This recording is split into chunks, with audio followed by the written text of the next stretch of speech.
देखु वर्तमान जो आमर 9टी जिले में बन्य प्रवाहित होती अनेक लोक जलबंदी अच्छा अनेक क्षयक्षति होईपरी आमर विभाग जो आपणकर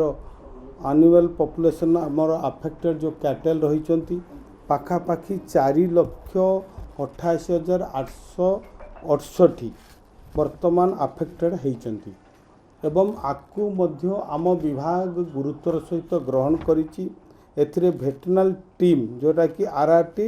जोटा रैपिड रेस्पॉन्सिबल टीम आमे 58टी गठन करिछु एवं भेटनरी हेल्थ कैंप 245 जगह करा जाइछि एवं एनुअल ट्रीटमेंट मध्य वर्तमान 15,000 अधिक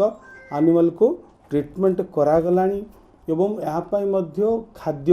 जोटा फीड दाना मध्य आमे 263 मैट्रिक टन मध्य सप्लाई कर सारूँ एवं विभिन्न जो फीड रही ताहा मध्य डिस्ट्रीब्यूशन करा गलानी 157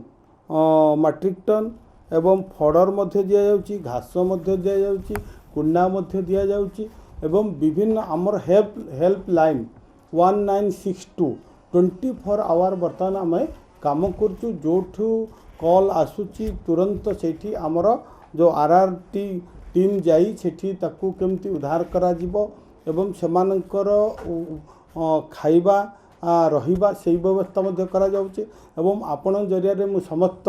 चाषी भाई मानकु अनुरोध करबी सेमाने निजे उच्च स्थान को जीवा सहित निजर गृहपालित पशु मानकु मध्य उच्च स्थान को नियंतु एवं जोठी गृहपालित पशु अफेक्टेड होती प्रभावित होती से माने आमर जो रही टोल फ्री नंबर 1962 को कॉल करंतु आमर टीम सेठी पहुँचे एवं जहाँ सहयोग सरकार तरफ मेडिसिन इंजेक्शन एवं खाद्य ताकू मध्य आमे सप्लाई करिवार व्यवस्था करुचु। तेणु समस्ते सुरक्षित रुहंतु सुस्थ रुहंतु या जगन्नाथ निकट में कामना करुच्ची समस्ते मिलित भाव में यही जो बन्या को आमे मुकाबला करिवा निश्चित भाव में आमे जीतिबा।